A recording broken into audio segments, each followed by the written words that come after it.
Decía un abrazo revolucionario a todas y todos y saludar, ¿no es cierto?, esta militancia de la tarea que realizan como organización. Creo que algo fundamental que necesitamos en este momento, sobre todo en este momento en el planeta Tierra, es no solo retomar las lecturas, sino hacer esta tarea, ¿no es cierto?, como dice el Iñaki, de mojarse el barro, de salir, de hacer la militancia puerta a puerta, porque efectivamente la irrupción de una ultraderecha y del fascismo a pasos tan agigantados en el mundo, nos pone frente a un hecho preocupante, digo preocupante, frente a la desideologización, sobre todo de generaciones, ¿no es cierto?, posterior a las nuestras, y que obviamente, si bien tienen otros intereses uh,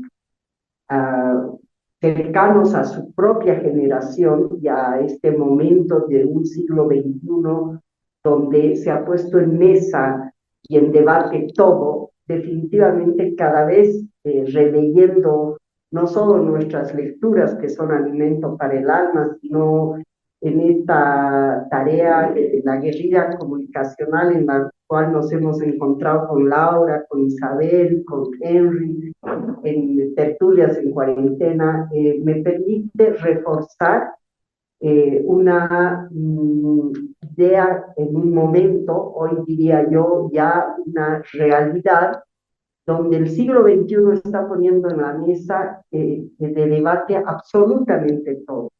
Creo que este siglo, más allá de los cambios, más allá de buscar formas y luchas frente al fascismo, ¿no es cierto?, y al avance tan eh, letal que está teniendo el fascismo, también va a poner en mesa el revisar teorías, el poner en mesa el revisar la propia historia. Por eso es fundamental, ¿no es cierto?, retomar la memoria histórica. Y me ha parecido súper interesante la participación del compañero, que hace un rápido recorrido, ¿no es cierto?, un rápido tejido desde el Tahuantinsuyo en la memoria histórica, sobre todo para sentar la presencia y la importancia de la autodeterminación de los pueblos, que es un elemento central para lo que hemos denominado plurinacionalidad. Y que efectivamente mi país, ¿no es cierto?, posterior a la Asamblea Constituyente y la aprobación de una constitución interesante, muy avanzada en catálogo de derechos humanos, importante porque introduce a rango constitucional el derecho de los pueblos, ¿no? Tenemos una parte en la Constitución, el artículo 31, donde se incorpora el derecho, los derechos colectivos de los pueblos, introduce el concepto, pero más que concepto, yo diría en un eje central e importante de esta mirada de la construcción del Estado plurinacional, y la plurinacionalidad y la construcción del Estado plurinacional está ligado necesariamente a los pueblos indígenas originario campesinos. ¿Cómo llegamos a construir un Estado plurinacional? Pero sobre todo, cómo este proceso se va traduciendo, ¿no es cierto?, en una realidad. Porque una cosa es lo teórico, lo que podamos construir conceptualmente, y al mismo tiempo lo que soñemos utópicamente, sobre todo una generación como la mía, que considero que ha tenido grandes avances, la generación del 60 en todo sentido, porque es la generación de las revoluciones, la generación, ¿no es cierto?, de cambios importantes, de las revoluciones universitarias, y por cierto también de la droga, del amor libre, etcétera, etcétera. un avance de una generación que ha soñado, que ha idealizado, ya ha vivido con utopías. Y muchas de esas se han ido traduciendo el tiempo en realidades. ¿Cómo estamos hoy? Ese es otro debate, pero creo que esos avances han abierto las puertas. Es fundamental el tema de la memoria histórica, pero la memoria histórica no solo desde el hecho semántico de la historia, es decir, de las investigaciones etnográficas, antropológicas, etcétera, etcétera, que le dan cualidad científica a la construcción de la historia, sino también la memoria histórica desde las militancias, desde las ideologías, ¿no? Militamos, ¿no es cierto?, en una ideología que tiene como fin y objetivo es el tema de un socialismo comunitario, ¿no es cierto?, el marxismo-leninismo que se pone como ente y sujeto central a la humanidad, la defensa y lucha por la humanidad, la lucha, ¿no es cierto?, contra la consolidación de una propiedad privada que se traduce en el capitalismo y que es el brazo operador del fascismo que hoy lamentablemente se disfraza incluso con el discurso de la izquierda. Ya nos pasó en la constituyente, ¿no? En la constituyente ya habíamos tenido esa triste experiencia que posterior a la aprobación de la Constitución y obviamente con todas las luces y sombras que ha tenido el proceso de cambio, que la derecha boliviana utilice el discurso del proceso de cambio para poder hacer frente a varias, comillas, demandas que ellos planteaban y se vio esto en la Asamblea Legislativa Plurinacional del 2015 al 2020 y en la actual Asamblea Legislativa.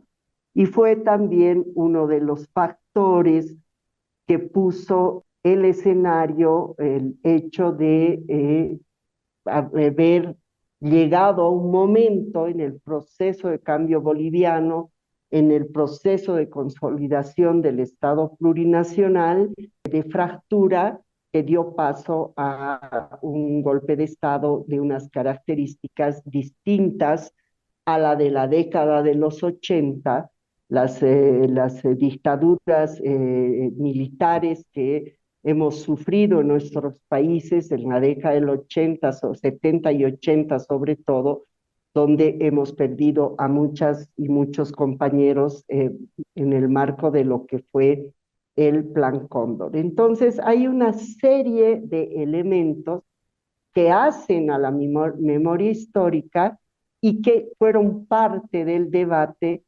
en la Asamblea Constituyente Boliviana para soñar, para pensar en construir un Estado plurinacional que responda a un elemento central que es la autodeterminación de los pueblos, pero al mismo tiempo se articule en varios ejes que se ha planteado el proceso revolucionario boliviano.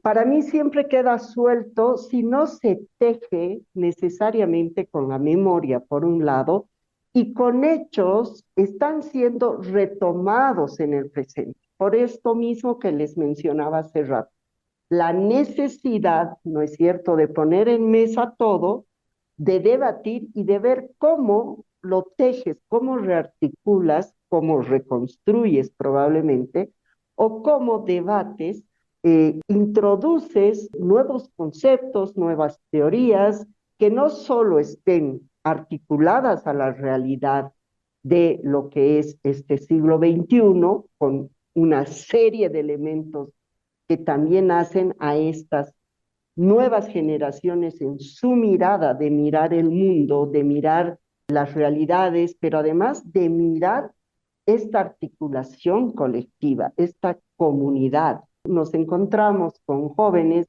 con generaciones donde un elemento central que los articula es desde sus necesidades, que es válido, un individualismo. Un individualismo que no sé si no lo ven o no les interesa, de tejer lo colectivo. Por eso quiero compartir varios elementos. En 1492 llega Colón, conquista la América y dentro de eso hay un genocidio indígena letal que se ha fagocitado millones de vidas, ¿no? Y que además desde la mirada totalmente eurocentrista se los consideraba casi animales a los indígenas.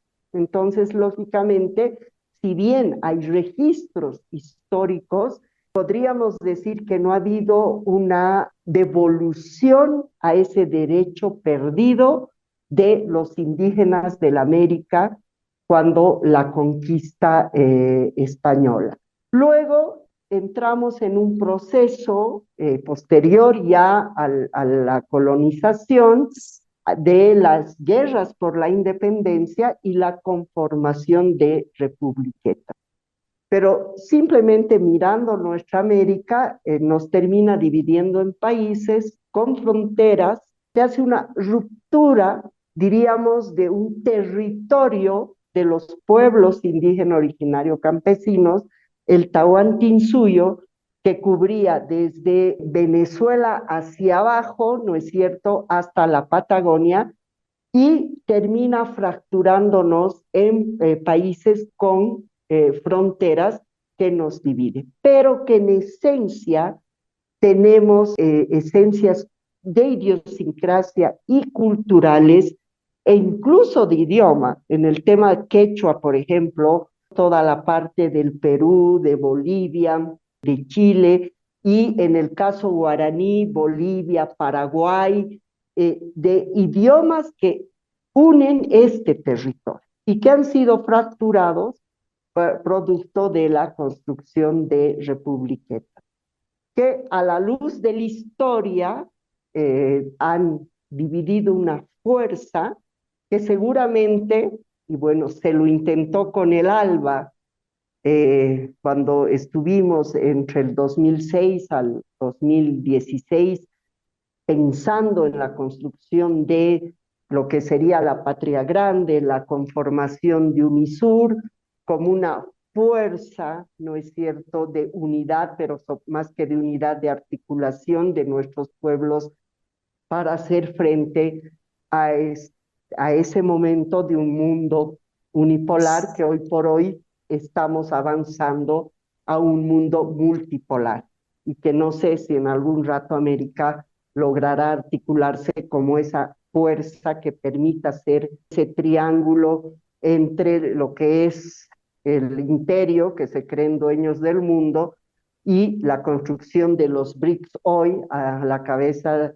de los 5 países que han conformado los BRICS, y bueno, ahora 34 que somos parte, ya sea como invitados o como asociados que ellos llaman. Pero estas republiquetas han fracturado un territorio, ¿no? En temas culturales, para traer algo reciente que está pasando en Bolivia, en el tema cultural hay un gran debate con Perú por el tema, ¿no es cierto?, de nuestras danzas y de nuestra música.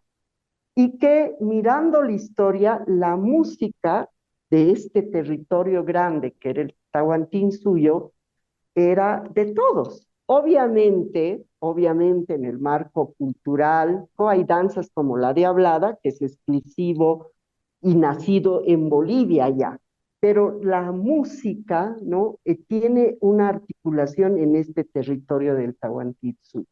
Pero esa división, esa fractura que se ha dado con la consolidación de las republiquetas, lógicamente ha marcado estas diferencias que también son elementos que nos confrontan con nuestros hermanos. Entonces, creo que si bien el siglo XXI nos pone frente a un hecho de debate, donde para mí incluso la teoría, y me atrevo a decir, y probablemente para los investigadores puede sonar a una barbaridad lo que voy a mencionar, pero me atrevo a decir que incluso este siglo va a poner en mesa la revisión de la propia historia, ¿no? Entonces, hay necesidad de pensar en una articulación, en una construcción colectiva, y por eso me ha parecido maravilloso saber que ustedes tienen un espacio como este. Nosotros también tenemos una colectiva de mujeres que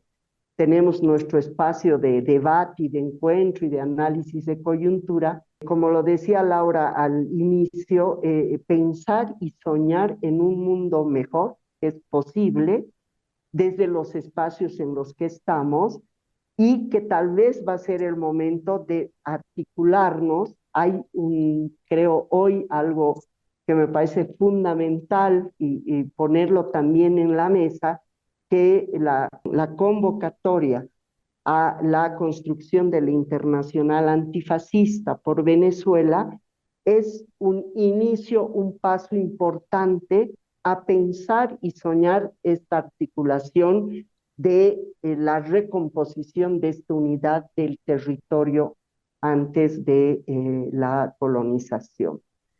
Luego mencionaba el tema de las revoluciones inconclusas.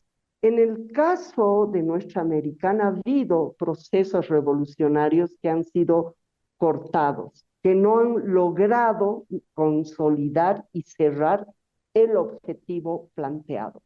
Ustedes recuerdan que el Che vino a Bolivia en la década de los 60, para ser más precisos, en 1967, como la necesidad de conformar un colectivo, ¿no es cierto? Un colectivo, una columna guerrillera que replique la revolución cubana para que permita la libertad y la autodeterminación de los pueblos. Y desde Bolivia, que además está justo al medio de América, se irradie este brazo y este colectivo hacia los otros países de la América para tejer nuevamente esta comunidad y recomponer el territorio del Avia allá. Pero bueno, no fue posible.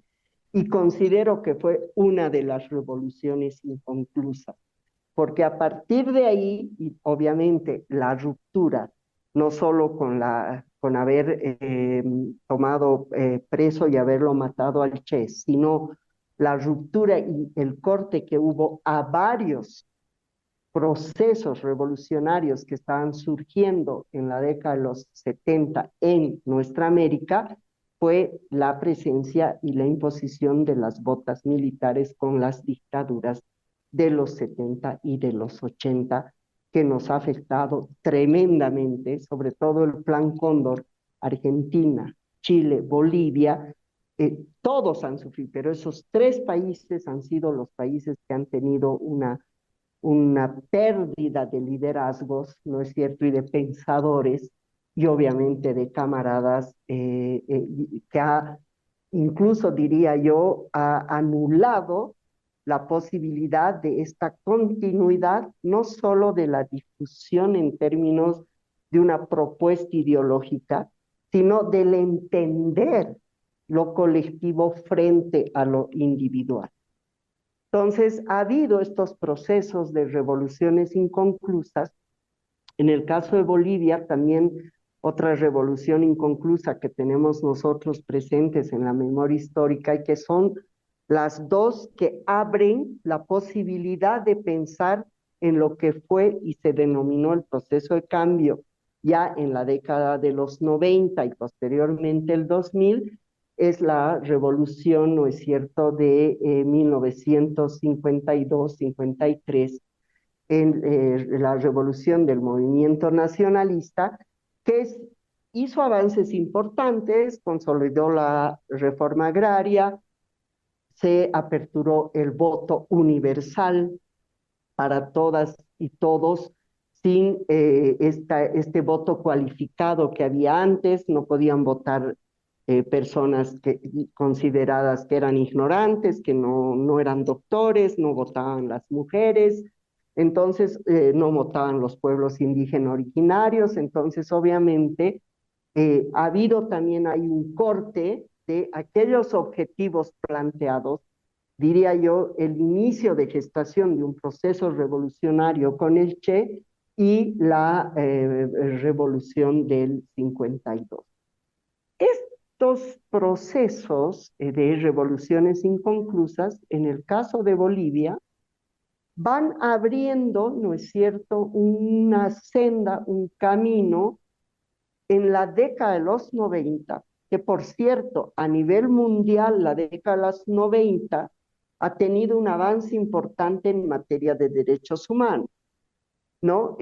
Quizás en otro momento, o tengamos la oportunidad de compartir otro espacio, podamos hablar el debate que estamos teniendo en otros escenarios del tema de los derechos humanos a partir de estas institucionalidades hoy por hoy, claramente, además ya develadas, lo sabíamos, pero diría yo develadas en el sentido de que son manipuladas y manejadas no solo por el imperio, sino a través de su brazo operador de USAID, como son Naciones Unidas, la OEA, etcétera, etcétera. Pero en ese marco que está instalado en el planeta, en la década de los 90 ha habido un avance importante en materia de derechos humanos y en el caso de Bolivia, ¿no es cierto?, hubo un proceso de reformas estructurales en 1994, donde ya se modificó la Constitución. Y un elemento importante de esa modificación es que se introdujo un artículo, en ese entonces el 253, que abría la posibilidad, nos abría la puerta a una asamblea constituyente, producto también de una irrupción importante de los movimientos sociales a través de varias marchas que se realizaron en el país, donde, ¿no es cierto?, uno de los elementos centrales y una marcha que ha sido importantísima, el 96, demandaba tierra, territorio y asamblea constituyente.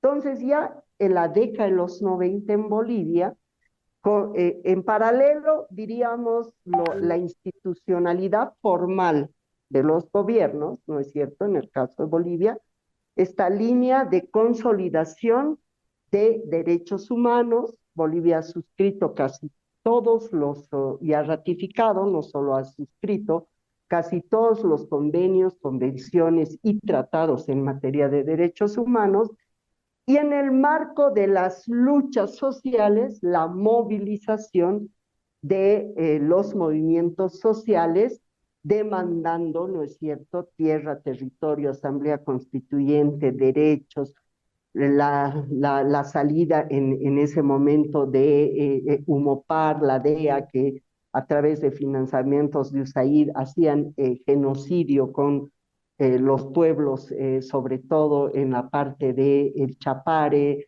de Potosí. Entonces, obviamente, en paralelo, la institucionalidad, por un lado, consolidando el tema de derechos humanos y los movimientos sociales en esta lucha social. Entonces, estos elementos que se encuentran en un momento, estas dos fracciones, podríamos decir, que se van a encontrar, ya van gestando las bases que ya el 2000 se visibiliza con mayor precisión y la década del 2000 se consolida el tema de la Asamblea Constituyente. Entonces, por eso yo ponía proyectos revolucionarios de transformación y cambios que no solo pasaba en Bolivia, pasaba en Ecuador, pasaba en Venezuela, ¿no es cierto? Pasó en Colombia con su Asamblea Constituyente, procesos que nos iban permitiendo pensar en proyectos revolucionarios de transformación. Y obviamente con esta utopía, con este sueño que se tenía de la construcción, digo se tenía porque todos sabemos cómo estamos hoy, todos esos países, incluido el mío, de la construcción de la patria grande, ¿no? Entonces se consolidan proyectos revolucionarios de transformación y cambios importantes, importantes en muchos sentidos para todos nuestros países, que podríamos decir, lamentablemente, en el siglo XXI hemos retrocedido. Pero en ese sueño, en esa utopía que nos habíamos planteado, está presente, ¿no es cierto? Yo diría, de retomar estas luchas para consolidar este sueño que tiene que ver con muchos pensadores, con muchos líderes, José Martí, Fidel Castro, Hugo Chávez, Marguerite, hasta Eduardo Galeano, que ha escrito, ese es su libro, ¿no es cierto? Las venas abiertas, es algo tan impactante en términos de entender nuestra realidad de nuestra América. Y obviamente la necesidad de consolidar, en el caso de Bolivia, el Estado plurinacional. Y luego en la memoria histórica cerraba con el tema de las asambleas constituyentes, les mencionaba hace rato, en este proceso hubo la asamblea constituyente en la década de los 90, ¿no es cierto?, de Colombia, de Venezuela, posteriormente el Ecuador, Bolivia, y bueno, un proceso que intentó consolidar una constituyente en Chile que no se logró, y lógicamente la Asamblea Constituyente en Bolivia, en sus debates se planteó la necesidad de traspasar de la República a un Estado plurinacional.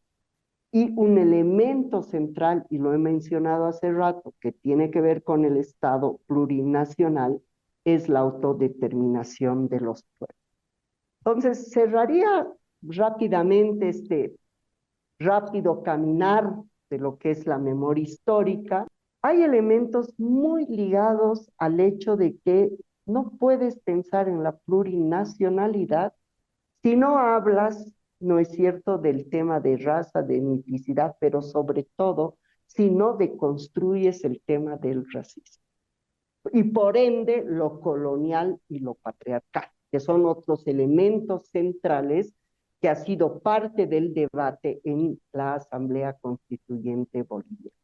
Entonces, en ese sentido del texto, dos elementos me han llamado la atención y era el tipo de enfoque desarrollado por André Gunder Frank, quien al concentrarse más en el intercambio capitalista que en la producción, entendió la pobreza del tercer mundo como el resultado de la expropiación de recursos desde la periferia al centro y a través de una cadena de relaciones explotadoras que conectaban la metrópolis a los satélites. El punto es que la desigualdad y los mecanismos de explotación fueron un foco de atención cada vez más importante para quienes habían tenido fija su mirada en las esferas menores de las relaciones interétnicas. Así, durante los años 70 y hasta la década siguiente, muchos debates se centraron en los papeles relativos de la clase, la etnicidad o la raza. Al mismo tiempo, algunos antropólogos, como Fredrik Varg en 1969, Aberconnon en 1969 y 1974 y Einstein en 1978, avanzaron en el análisis de la etnicidad, lo cual estableció la identidad étnica, como una construcción más flexible y contextual y combatió la tendencia que había sido común a cosificar los grupos sociales. Entonces, ustedes podrán percibir por la lectura cómo la mirada racista ha influenciado, ¿no?, en el juzgamiento de los grupos sociales.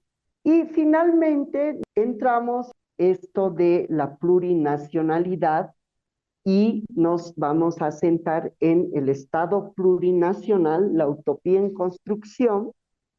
Este es un texto, se ha denominado obra reunida, elaborado por Juan Carlos Pinto Quintanilla, que tiene que ver, por un lado, con la desigualdad e identidad situacional, y estamos hablando de los años 70, ¿y qué nos dice? A mediados de los años 60, la creciente influencia de las perspectivas radicales de las ciencias sociales era manifiesta. El marxismo había logrado una presencia constante en las ciencias sociales de Latinoamérica. Había influido en muchos escritores, desde José Carlos Mariátegui en el Perú de los años 20 a Aguirre Beltrán en México de los años 60. Pero para entonces tomó nueva fuerza, canalizado a menudo por las ideas sobre la dependencia que podían estar más o menos alejadas del marxismo clásico. La teoría de la dependencia había surgido tras la guerra y en Latinoamérica en varios ramales. Por un lado, surge el análisis de las relaciones de intercambio no equitativas, asociado con Raúl Preisvig y la Comisión Económica para América Latina, CEPAL. Esa posición no era realmente marxista y afirmaba que Latinoamérica se hallaba en desventaja debido al carácter desfavorable de los términos comerciales con Europa y los Estados Unidos. Al mismo tiempo, la región necesitaba de una protección económica para permitir un desarrollo industrial. Por otro lado, estaba el análisis marxista del imperialismo, según la perspectiva de Lenin, Ruth Cohen y Rosa Luxemburgo, que relacionaba la expansión imperial directamente a la dinámica interna del modo capitalista de producción. En ese sentido, se abrió un espacio de difusión formativa, podríamos denominarlo así, donde por un lado teníamos un brazo de charlas de este tipo, pero abiertas, ¿no? Con invitados internacionales, que se llamó Pensando el Mundo desde Bolivia, y por el otro lado, otro espacio de artículos, ensayos, que lo hacían los constituyentes, los compañeros del proceso, y se generó esta revista La Migraña, que se estuvo publicando durante 8 años a 9 y se publicaba un número cada mes. ¿Y qué nos dice? Les voy a leer dos parrafitos que para mí son la esencia central de este artículo. Nos dice, Bolivia es un país mayoritariamente indígena. El 62%, esto nos muestra el censo del Instituto Nacional de Estadística del 2001, y el 41% en el censo del 2012, de los y las ciudadanas se asumen ser parte de una identidad original. Lo hacen a través del autorreconocimiento, lo que quiere decir que el orgullo de ser diferente y multicultural es asumido a la par de un proceso de interpelación al Estado por la histórica exclusión de la mayoría. El Estado excluyente del pasado fracasó en impulsar una ciudadanía sustentada en el hecho de la igualdad de todos los y las bolivianas ante las leyes, pero en el que en los hechos, éramos bolivianos ante las leyes, pero en los hechos éramos tratados de manera diferente. Vivíamos excluidos y sentíamos la discriminación de nuestra diversidad cultural, que para los poderosos era una expresión folclórica y no una razón de derecho para sentirse parte de las decisiones que se toman en el país.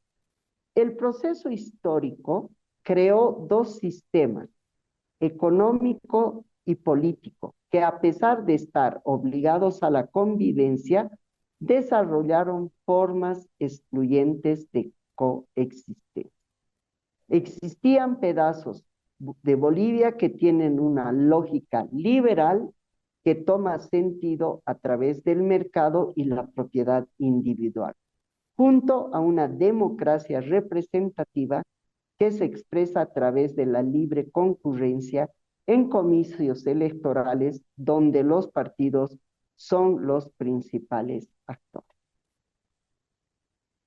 Bolivia, a diferencia de los vecinos latinoamericanos, se constituyó en medio de la incertidumbre y el miedo de los colonizadores, primero criollos y luego republicanos, a tanta identidad india que los rodeaba. Por eso, tras el levantamiento de Tupac Katari en 1780, vivirán con el trauma histórico del cerco a las ciudades y posteriormente a partir de la Guerra Federal en 1899, asumirán como enemigo permanente a los pueblos indios y generalizarán la exclusión para evitar cualquier tentación democrática.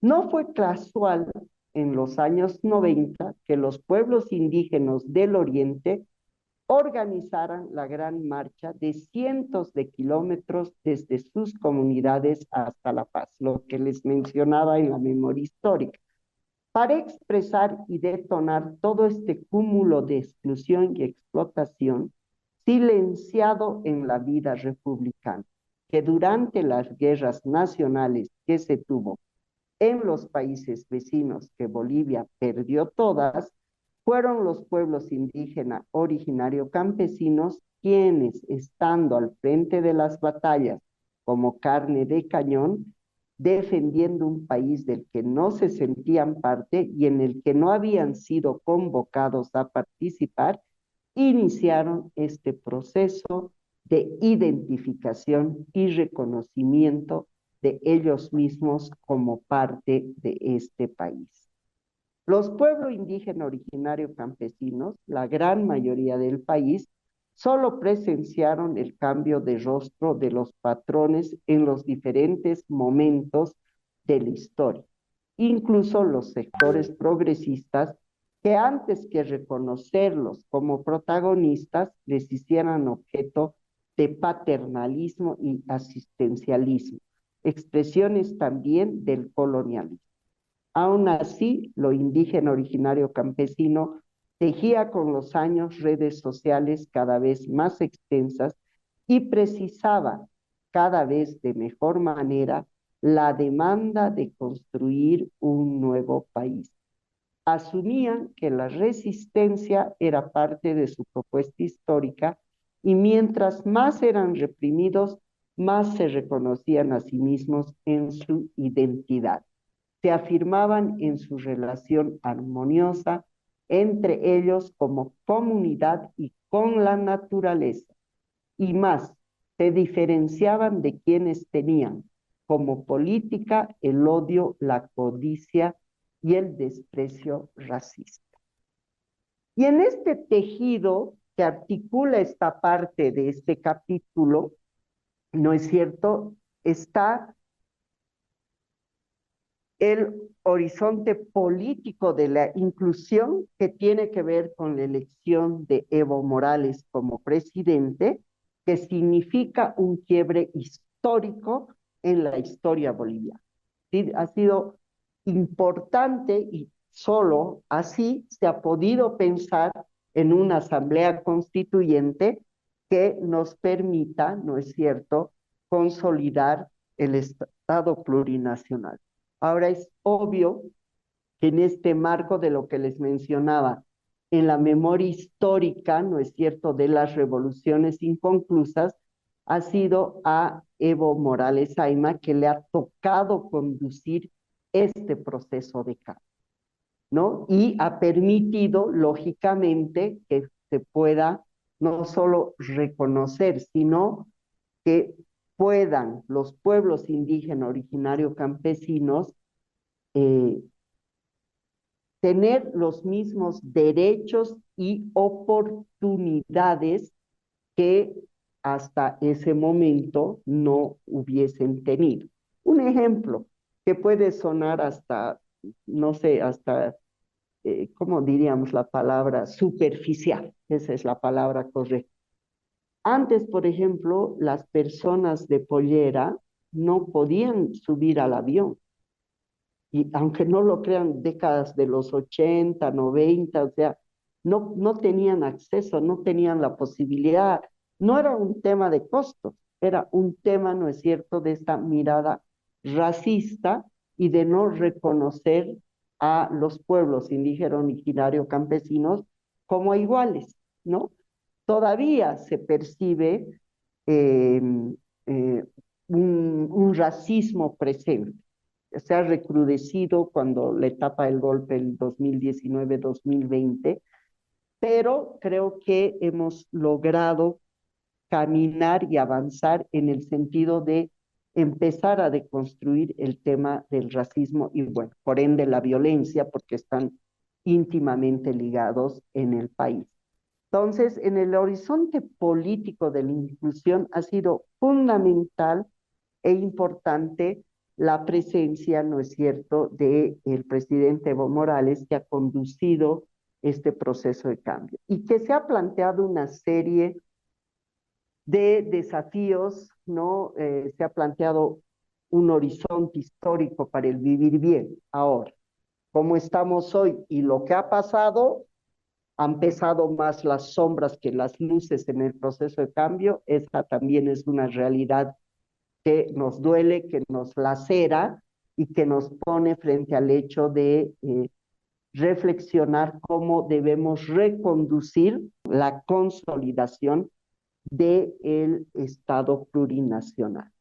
Y en el horizonte político de la inclusión, otro elemento, no es cierto que ha sido fundamental, es el tema de las autonomías, que es otro tema importante que permitió constitucionalizar los derechos a la autodeterminación de los pueblos indígenas, como les mencionaba hace rato, porque ellos que vivieron durante, dice Juan Carlos, siglos de subordinados y resistiendo, hoy tenían la posibilidad de reconstruirse, perdón, territorialmente en el marco del Estado plurinacional. Porque, ojo, el tema de las autonomías que está en el marco, en nuestra Constitución, también se ha planteado las autonomías indígena, originaria, campesinas, y que estas están además y se constituyen en el marco de sus propios usos y costumbres y, por ejemplo, sus elecciones son colectivas en sus cabildos, donde participan todos, ¿no? O sea, es una forma de constitución distinta al de la elección por voto, que si bien también hemos avanzado de un régimen de representación, ¿no es cierto?, por voto simple y llano, a un voto participativo, inclusivo, comunitario, ¿no? Que es algo que también ha permitido la actual constitución política del Estado. También tenemos, ¿no es cierto?, el tema de la organización política de los movimientos sociales, que ese ha sido otro elemento importante en la consolidación del Estado plurinacional de Bolivia. Y acá voy a mencionar algo que me parece fundamental, y es el hecho de que los movimientos sociales que se articulan, pero tienen una irrupción importante en la década de los 90, y hace rato mencionábamos esta marcha tan importante, ¿no es cierto?, de la marcha por tierra, territorio y asamblea constituyente. Es ahí donde los movimientos sociales articulados en el marco de lo que se denomina organización política, conforman el instrumento político por la soberanía de los pueblos.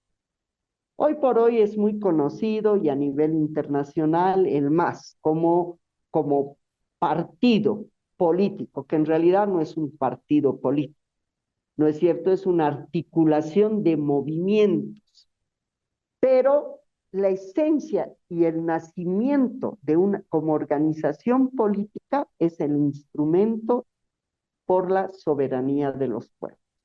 Posteriormente, para la elección, ¿no es cierto?, del 96, acceden a la sigla del MAS, hay toda una historia, y se inscribe y se registra en el órgano electoral lo que es el Movimiento al Socialismo y SPS, Instrumento por la Soberanía de los Pueblos, para poder participar ya en las elecciones de ese entonces y posteriormente en la elección del 2005 que se gana de manera amplia y permite, ¿no es cierto?, lo que denomina Juan Carlos el horizonte político de la inclusión cuando asume el mandato de la presidencia, el instrumento por la soberanía de los pueblos a la cabeza de Evo Morales.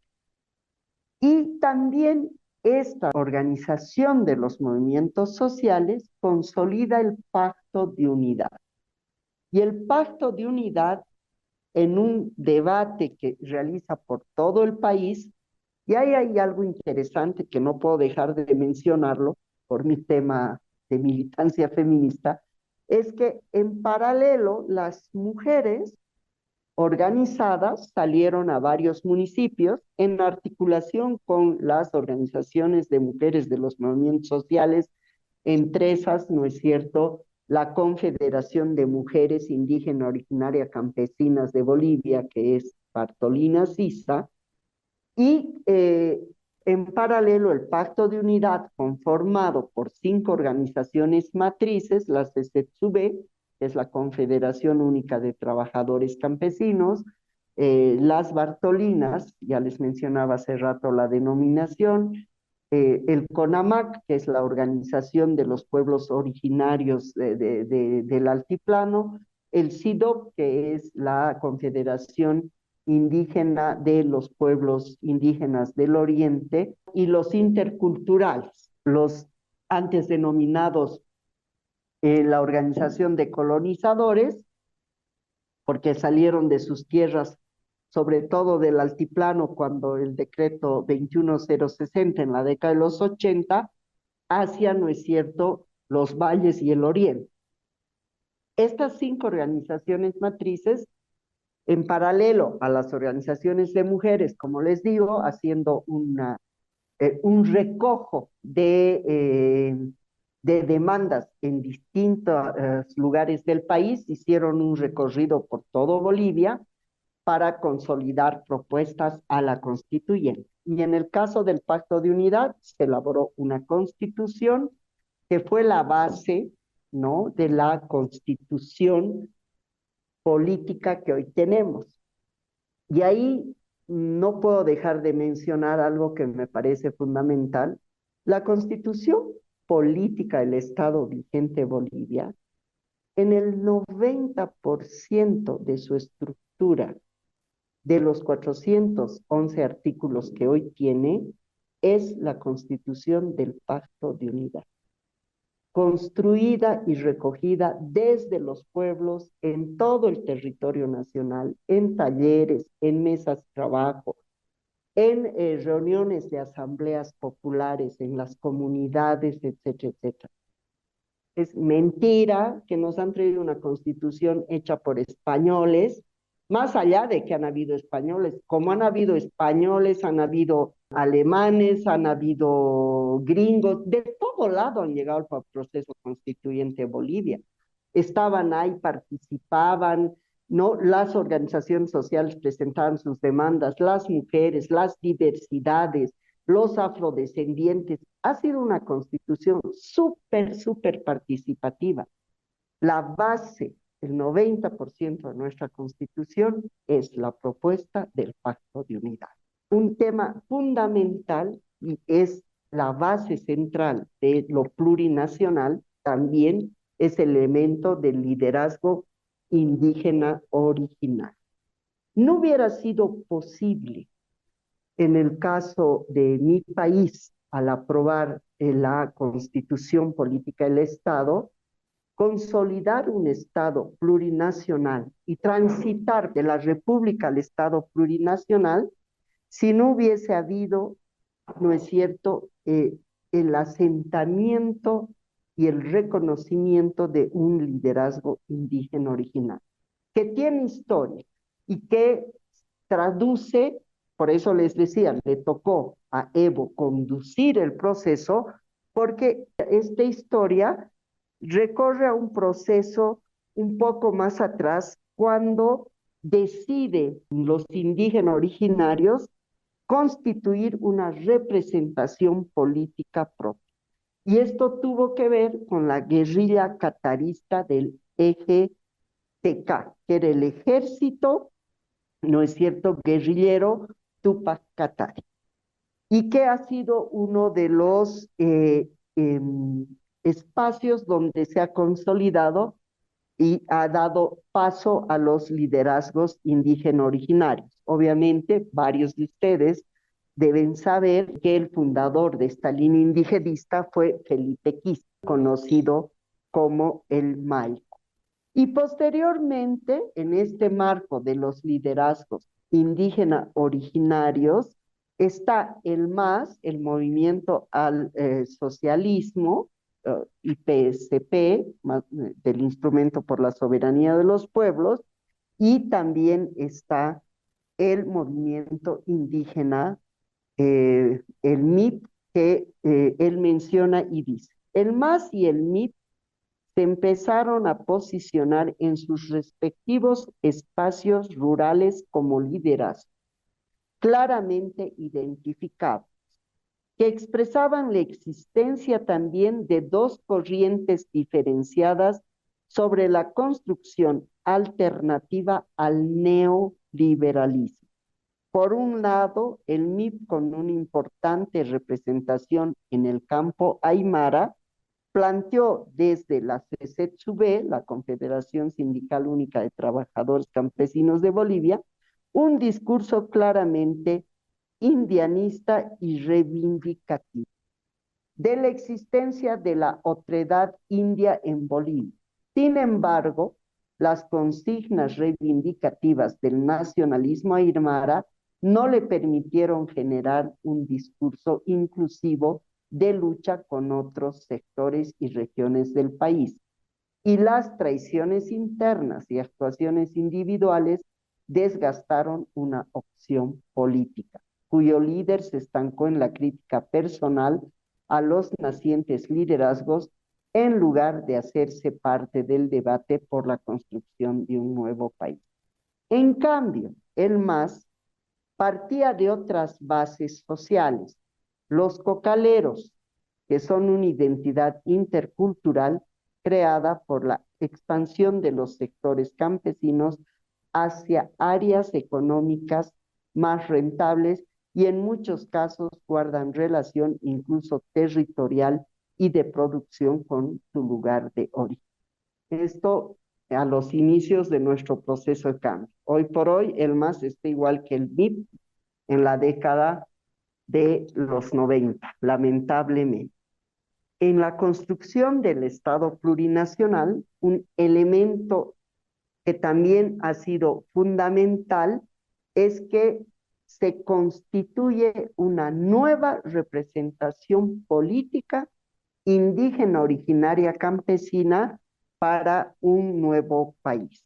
Sin embargo, cabe mencionar que en la representación legislativa nacional, los pueblos indígenas y originarios solo han elegido por vía directa 7 diputados de las 36 identidades nacionales inicialmente reconocidas en la Constitución.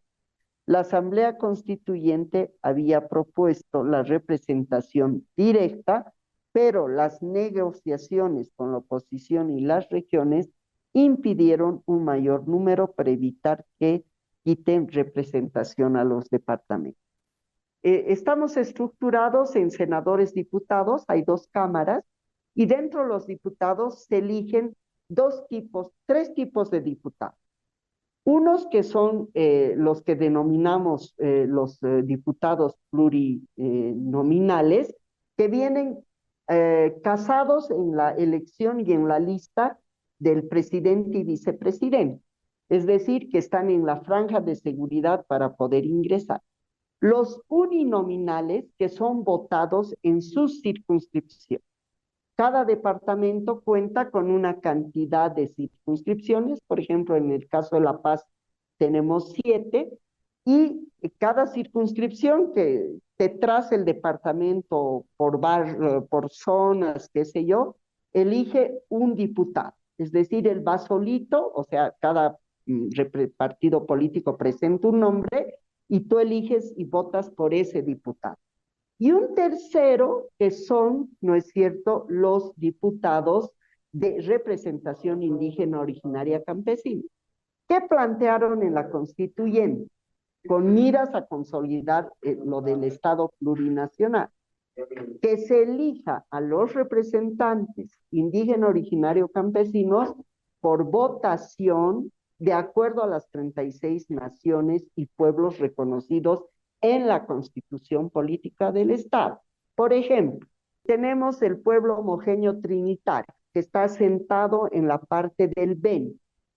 Ese sector territorial donde está asentado el mojeño trinitario elija su diputado para que vaya en representación directa a la asamblea, pero no lo permitieron. Logramos apenas 7 escaños dentro de los diputados para que sean elegidos por representación indígena originario campesino.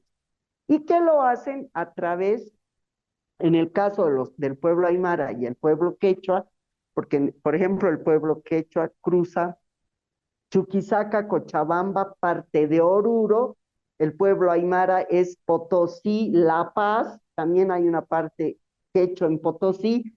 Entonces, como es una mayoría el pueblo aymara, quechua y guaraní, se les ha dado esos escaños para que hagan una elección según cómo ellos se articulan. Pero no nos han permitido y se ha modificado ese artículo en ese Congreso Constituyente. Por eso él menciona, ¿no es cierto?, que las negociaciones no permitieron que se implemente esta representación, que sería lo más lógico, pero bueno, no ha sido posible. En definitiva, el país ha cambiado y lo seguirá siendo como nunca antes en su historia.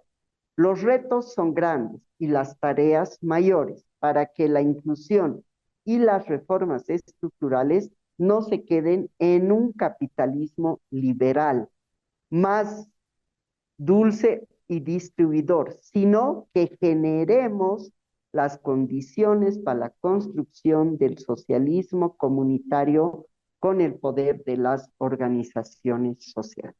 Porque es fundamental, y les decía que parte de los otros ejes en el Estado plurinacional es la deconstrucción de la descolonización y la despatriarcalización. Por eso, también en el libro de Obras Reunidas hay una parte que nos dice pensar la izquierda desde la descolonización, y yo le he aumentado entre paréntesis en lo que estamos escribiendo, y la despatriarcalización, y finalmente tiene que ver con nuestro feminismo, es el tema de la globalización y la ideología de género, que en mi criterio son elementos centrales para el tema de la consolidación del Estado plurinacional de Bolivia. El sujeto histórico, que son los pueblos indígenas originarios campesinos, ¿no es cierto?, no solo adquieren un reconocimiento como derechos colectivos en nuestra Constitución. Ahí tenemos el artículo 31, que constitucionaliza los derechos colectivos. Si bien retoma elementos de la Declaración de Naciones Unidas de Derechos Colectivos, que le da esa cualidad constitucional. Un segundo elemento es que se reconoce a todos los idiomas de nuestros pueblos y naciones indígenas originario campesinos. se los eleva en la Constitución a los 32 pueblos y naciones indígena originaria campesinas. Se reconoce los idiomas, ¿no? Se incorpora el pluralismo jurídico.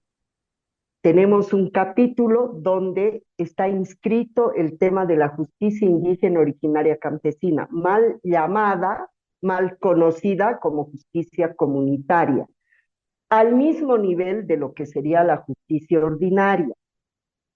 También el pluralismo económico, porque en la Constitución no solamente se ha inscrito en el ámbito que hace al capítulo de las políticas económicas y fiscales, la economía como tal, está la economía comunitaria, está la economía cooperativista. Entonces, hay un pluralismo económico.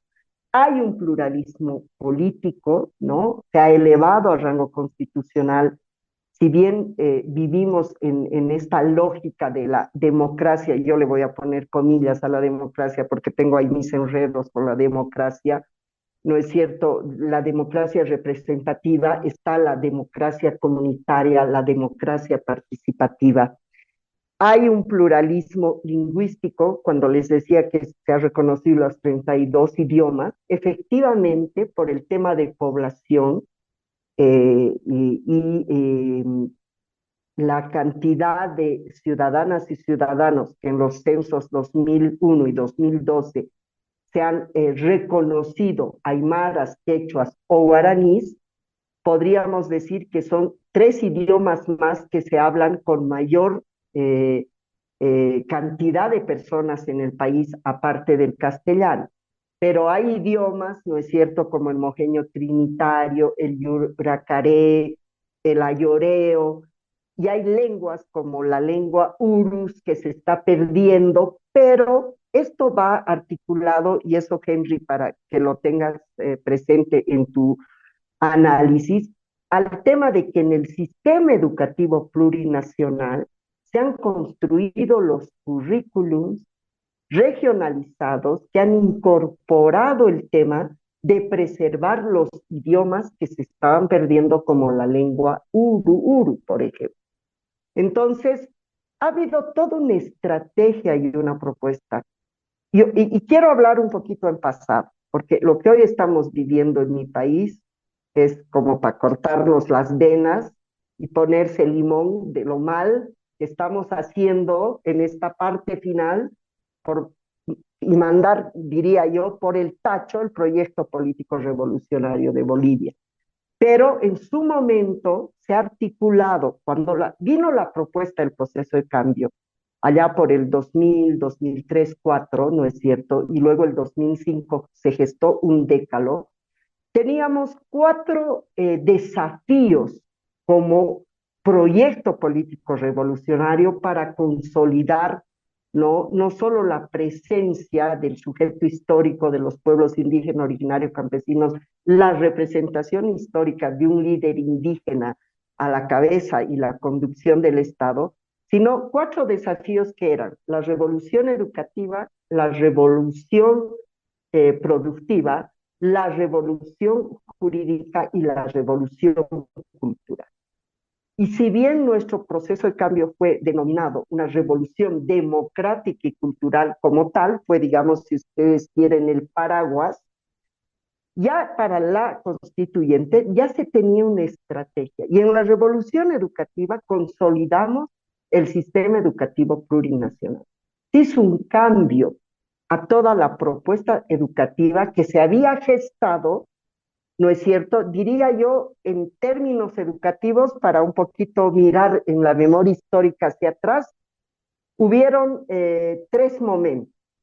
La educación tradicional, ¿no es cierto?, burguesa, eurocéntrica, etcétera, que un poco marcan las líneas de las políticas educativas y de la famosa calidad educativa de la UNESCO, que estuvo presente en Bolivia desde la Revolución del 52, porque permitió y abrió las puertas a los indígenas también a que puedan, ¿no es cierto?, acceder a la educación, una educación tradicional reforzada, más que reforzada, ajustada con algunos elementos no coherentes, pero que lo aprovecharon de hacer la década de las dictaduras militares que tuvo el país, sobre todo la gestión de Hugo Banzer Suárez, conjuntamente más o menos por el tiempo de Videla en la Argentina, quienes gestaron el Plan Cóndor, a quienes hemos perdido compañeros, camaradas ahí, lo sabemos, y que hizo unos ajustes a la educación y la reforma educativa en la década de los 90, que fue una década importante en el mundo por el tema de los avances en derechos humanos, los 100.000 planes que hay, Beijing más no sé qué, población más no sé cuántos, Cairo más no sé qué, etcétera, que tienen que ver con población, con políticas de mujeres, con políticas medioambientales, etcétera. Pero en Bolivia, en la década de los 90, hubieron reformas estructurales y entre esas, en el tema educativo, el tema de la reforma educativa. Entonces teníamos en este tránsito, digamos, en la memoria histórica de la educación, de tres, si ustedes quieren, sistemas o de educación, teníamos en la memoria histórica aquello y el Estado plurinacional, el proceso de cambio, el proyecto revolucionario, se planteó la revolución educativa y se gestó el modelo educativo sociocomunitario productivo. Entonces, la plurinacionalidad no solo ha sido una propuesta política y que en la Constitución haya incorporado el pluralismo político, jurídico, económico, cultural y lingüístico, que haya reconocido las 32 pueblos y naciones indígenas originarias campesinas, que haya elevado a nivel de idiomas las lenguas existentes, ¿no es cierto? Sino que además en términos educativos ha trabajado dentro del sistema lo que hemos llamado los currículums regionalizados. Ahora, ¿cómo ha ido eso en términos de implementación? Habrá que evaluar. El modelo se ha construido con el aporte intelectual de varias vertientes. Por un lado, ¿no es cierto?, el tema de el Guizarro Pérez, Avelino Signani, que plantean la educación recuperando desde la comunidad. Ha sido una experiencia bien importante que se ha realizado en Bolivia. Hay el debate en Bolivia también de lo indigenista y lo indianista, lo sigue habiendo, hay varios autores, el más conocido es Faustino Reinaga, también la propuesta educativa de Freire y Bissot. O sea, han sido las tres vertientes que se ha estudiado para hacer la propuesta del modelo educativo sociocomunitario productivo y que ha incorporado una serie de elementos para dar un giro a la forma de educación de manera que sea una educación comunitaria, pero además que brinde mayor oportunidades al sujeto histórico, a los pueblos indígenas originarios campesinos. Yo creo que sí lo hemos logrado y hemos construido conciencia ciudadana el hecho de entender la descolonización como tal. Los elementos centrales de la revolución cultural tenían que ver con la descolonización y la despatriarcalización. Creo que hemos avanzado mucho más en términos de la descolonización que en términos de la despatriarcalización, ¿no? En términos de la descolonización tenemos una ley, la 045, que es la ley de lucha contra el racismo y toda forma de discriminación. A la luz de la historia, podríamos decir de esa manera, en la implementación de la ley, tenemos sentencias, ¿no es cierto?, de casos que han sido denunciados por racismo o por discriminación. O sea, hay un avance importante y sí hemos construido conciencia ciudadana, porque en estas relaciones, sobre todo en el espacio de la Escuela de Gestión Pública Plurinacional, que es otro brazo importante en términos del sistema de la revolución educativa, en las clases que doy comparto con distintas generaciones y veo en quienes participan, sobre todo estas generaciones millennium y generación Z, que ya hay conciencia del tema del racismo y la discriminación. Es decir, de entender y reconocer de que tienen actos racistas o actos discriminadores, y también diría yo, con menos conciencia ciudadana de entender el tema de la violencia política y la violencia como tal. Entonces, hay un avance, ¿no? Hay un avance en ese sentido, y eso tiene que ver con la revolución cultural. No así tanto con el tema de la despatriarcalización. O sea, ha costado primero hasta pronunciar la palabra. Nació como una consigna, fue una propuesta presentada en la constituyente, y hay que reconocer, esta propuesta se gestó desde un movimiento de mujeres lesbianas, conocidas ambas, y seguro muchas de ustedes las conocen, perdón, a Julieta Paredes y María Galindo, ¿no es cierto? Bueno, cada cual ha seguido sus tendencias, pero eran pareja en la década de los 90 y gestaron dentro de sus grafitis una identificación de este movimiento, las mujeres creando como una consigna la despatriarcalización. La presentaron en la constituyente, nos sumamos varias colectivas y no logramos introducirla en la constitución como se ha introducido la descolonización en el artículo 9, pero sí logramos darle cualidad de ley institucional en la ley justo 070, que es la ley educativa Avelino Ciñani y Lizardo Pérez. Entonces, ya el sistema educativo plurinacional incorpora también como un elemento central la despatriarcalización que tiene que ver con la revolución cultural.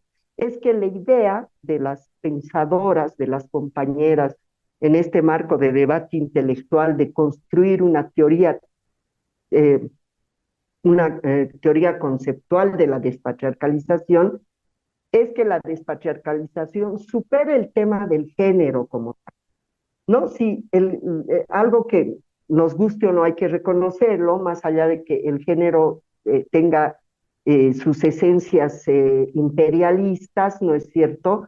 Ha permeado el planeta el tema del género como un hecho de identificar, ¿no es cierto?, la, el menos acceso a derechos de las mujeres frente a los hombres, en el tema salarial, en el tema profesional, etcétera, etcétera, ¿no? Entonces, si bien nuestro sueño, y ahí andamos debatiendo todavía, de no solo generar conciencia ciudadana con el tema de la despatriarcalización, sino de que la despatriarcalización sea el elemento de avance frente al género, nos falta mucho. Han incorporado elementos que tienen que ver con la despatriarcalización, pero frente a la descolonización hemos avanzado muy poco. En el caso de la revolución productiva, diría yo que el avance ha sido de un 50%.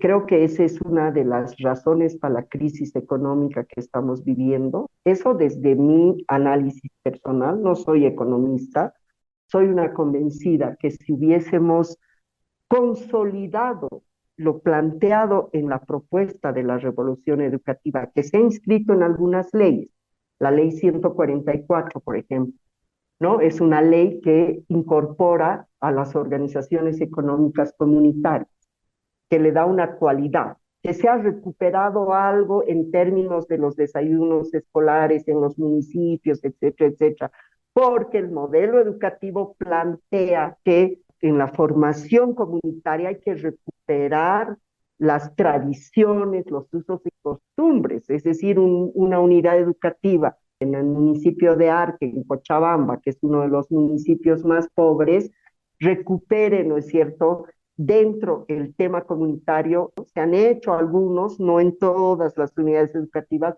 los huertos escolares, ¿no? O sea, huertos en las unidades educativas, en las casas, que permitan además el consumo de lo que produce ese espacio territorial y que con eso se alimente a las niñas, niños, o sea, en el desayuno escolar a los niños, niñas. O sea, la idea, sueño, la propuesta es un pueblo. La realidad es una tragedia, ¿no? Porque no hemos terminado de consolidar. O sea, yo soy una convencida que si lo lográbamos, no estaríamos en la crisis económica en la que estamos. Si bien hemos preservado los recursos naturales, ¿no es cierto? Hemos tenido una época de bonanza con el tema del gas. Hoy tenemos a las puertas la posibilidad de litio, que bueno, por el tema político está todo una tragedia aquí en el país lo que está pasando. Y un elemento central de la revolución productiva tenía que ver con la industrialización que el gobierno actual, a la cabeza del presidente Lucho, está intentando consolidar. Pero en mi análisis diría yo que la falta de haber logrado lo que hemos logrado con la revolución educativa, en el caso de la revolución productiva, es un elemento no solo a la crisis actual, que obviamente tiene que ver con la crisis mundial de la pandemia, etcétera, etcétera, pero en lo interno, sino también es un elemento que no ha permitido avanzar en toda la propuesta y la cadena productiva que estaba planteada como una línea de la industrialización de nuestros recursos naturales. Y finalmente la revolución judicial, ¿cierto? Se ha distorsionado lo que se ha planteado como revolución judicial. Si bien en la Constitución se han incorporado algunos elementos que son fundamentales, algunos ya fueron incorporados en las reformas estructurales, como el tema del defensor del pueblo, por ejemplo, se ha incorporado el tema del Tribunal Constitucional Plurinacional. No hemos avanzado en la revolución judicial, no se ha cambiado la vieja práctica del manejo de la justicia, tienen acceso y tienen posibilidad de respuesta justa, entre comillas, los que tienen plata, los que ponen plata, los que, no es cierto, pasan dinero al juez, al secretario, no sé quién, por aquí, por allá, para que la sentencia salga a su favor. Y eso y la corrupción creo que son dos elementos que nos traspasan el planeta Tierra, pero no es injustificativo. No hemos avanzado en el tema de la revolución judicial, no hemos terminado de consolidar el Estado plurinacional, porque estoy segura que si lo hubiéramos hecho, no estaríamos en esta coyuntura política actual que pone en riesgo el proyecto revolucionario boliviano. Esa es una realidad de la cual no vamos a poder abstraernos las y los bolivianos. Lamentablemente, la fractura del movimiento al socialismo, del instrumento por la soberanía de los pueblos, ha permeado tanto, es decir, ese distanciamiento inicial, fines del 2021, entre Evo y Lucho, ha permeado hasta las bases. Por eso es que yo leí en estos espacios de mis conciudadanos que viven en la Argentina, solo encuentra esa pelea entre los que defienden a Evo y se los llama edistas y los que defienden a Lucho y se los llama arcistas. Yo diría que es algo más coyuntural y que sí es cierto, me lacera, me duele porque ha costado consolidar un proceso revolucionario que viene de una serie de revoluciones inconclusas, como les mencionaba en la anterior charla, y que le ha tocado a Evo Morales consolidar estos procesos revolucionarios. Y a eso se suma que Evo Morales representa el sujeto histórico de los pueblos indígenas originarios, campesinos. ¿Por qué él es indígena? ¿Por qué él es originario? ¿Por qué él es campesino? Es orureño como yo, nacido en Orinoca, de padres indígenas originarios, entonces obviamente ha encarnado el liderazgo que le ha tocado conducir. Y lo digo de esa manera porque en la historia, esta historia no contada, no es que hubiera sido cualquiera, pero podía haber sido Felipe Quispe, por ejemplo, el Maipo, o podía haber sido Alejo Vélez, por ejemplo, o podía haber sido Román Loaiza. Les menciono a 4 líderes indígenas con distintas edades, obviamente, Evo el más joven, que gestan el instrumento por la soberanía de los pueblos, que nace en la década de los 90. Y ese, diría yo, es un poco como, no el principio, pero sí las bases que gestan la posibilidad de una asamblea constituyente que consolide el Estado plurinacional. Y las marchas indígenas, ¿por qué pusimos en la Constitución lo indígena, originario, campesino, además sin comas? Les comento que fue un gran debate, se logró entender que el hablar de pueblos indígenas, originarios, campesinos tenía que ser sin comas, porque no eran cosas distintas, más allá del concepto de campesino como tal, de originario como tal o de indígena como tal, porque representaba las bases ancestrales de nuestro pueblo.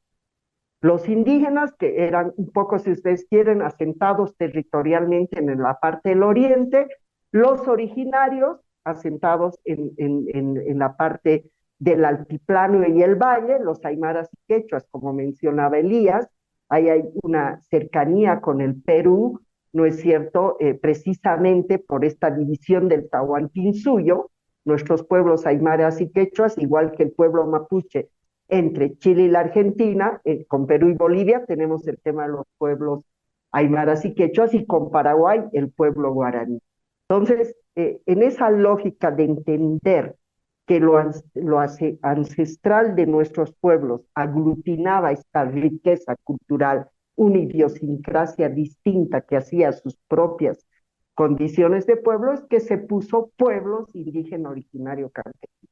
Y lógicamente el tema de clase, que desde nuestra militancia marxista tiene que ver con la propiedad privada, los medios de producción, como decía Henry, y que efectivamente hace también a un tema de clase. Pero creo yo, hoy al 2025, que más allá de todos estos entuertos, si algo hemos logrado en Bolivia, independientemente de esta división política que hay acá, y que tiene que ver con clase también, porque la clase burguesa privilegiada, diríamos blanco, eurocéntrica, patriarcal, colonial, fundamentalista en mi país, más allá de que incluso mucha clase media ha votado por Evo el 2005, más allá de eso, no ha terminado de internalizar el hecho de reconocer que un indio nos goberna.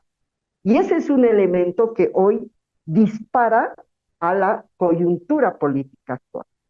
Pero en los inicios, más que en los inicios, en las bases de consolidar el Estado plurinacional, está estas marchas indígenas. Y hago énfasis en indígena porque se gestan desde los indígenas del Oriente, ¿no? Son las marchas que han sido históricas en la década de los 90, en un nombre que les debe sonar a ustedes, que ahorita recuerdo, me viene a la memoria, Marcial Fabricano, que fue uno de los líderes indígenas, diríamos, del siglo XX, que es parte de estas marchas. Y obviamente es el 90 cuando se consolida el instrumento por la soberanía de los pueblos, y les mencionaba a estos 4 líderes, que fue a Evo a quien le tocó conducir. Por eso yo decía, podía haber sido el Maicu, el Alejo o el Román, fue el Evo, le tocó a él. Y ojo, podíamos haber ganado 3 años al 2006 de la constituyente, cuando la guerra del gas se llegó hasta las puertas de Palacio de Gobierno, lo que hoy es la Casa del Pueblo, y no se entró, no se tomó físicamente ese poder, porque no teníamos un líder presente ahí en ese momento. El Evo estaba en Ginebra, el Malto estaba no sé dónde, o sea, no hubo el personaje, el sujeto, no es cierto, histórico, ese momento. Entonces, un elemento fundamental de caminar a este tránsito de la República al Estado plurinacional tiene que ver con las luchas consolidadas a través de las marchas de los pueblos indígena originario campesino. El otro elemento es, ¿no es cierto?, las luchas de los movimientos, de las organizaciones sociales, que se gestan en 2 momentos que son importantes mencionar. El momento de la lucha por el agua en Cochabamba, el 2001, y la lucha por el gas, el 2003. Vivimos en una etapa de transición del Estado uninacional, colonial, republicano y neoliberal, al Estado plurinacional, comunitario y autonómico. Entonces, en estos dos momentos que les menciono, el agua y el gas, y el habernos planteado, y es un eje central en la Constitución, el vivir bien, que recoge los códigos del vivir bien de los pueblos indígenas originarios campesinos, estos 32 pueblos que están inscritos y reconocidos en la Constitución. También en la implementación de un modelo económico alternativo, que puede estar o no en crisis hoy, esa es otra discusión, que de hecho lo está, pero es otra discusión. Que hoy, este 2025, que vamos a elecciones fracturados, sin una propuesta para el país, ni desde la izquierda, menos de la derecha, etcétera, etcétera, me duele porque yo me pongo en la necesidad de una autocrítica, ¿dónde nos hemos equivocado? Y un primer elemento que me salta, y es algo que en este sueño de construir la patria grande, ustedes en la Argentina, de pensar en un Estado plurinacional argentino, no hay que descuidar la formación ideológica. Yo creo que el elemento, uno de los elementos, pero me atrevería a decir el central, en el caso de Bolivia, para este momento actual, es que no hemos logrado consolidar una conciencia revolucionaria como lo ha hecho el pueblo venezolano con el proceso revolucionario bolivariano. Y esa conciencia revolucionaria, obviamente, hoy pone en ciernes la posibilidad de la caída del Estado plurinacional, porque si la derecha llega, no tienen propuesta de Doria Medina, Reyes Villa y Quiroga. Cada uno con sus cosas, ¿no? El Doria Medina que dice que en 100 días va a traer dólares y gasolina, el otro que quiere regular la justicia, y bueno, el único objetivo central que tienen los tres es matar todo lo que ha hecho el MAS, porque se ha generado un odio al MAS. Pero definitivamente el no haber construido una conciencia revolucionaria hoy puede poner, ¿no es cierto?, en riesgo la consolidación del Estado plurinacional que no lo hemos consolidado. Y los cambios, los grandes cambios, son solo por dos fracciones. O la revolución por las armas, la posibilidad de la articulación del pueblo y el bloque popular que permite, como en el caso de Bolivia, una revolución democrática y cultural sin armas. Podríamos decirlo de esa manera.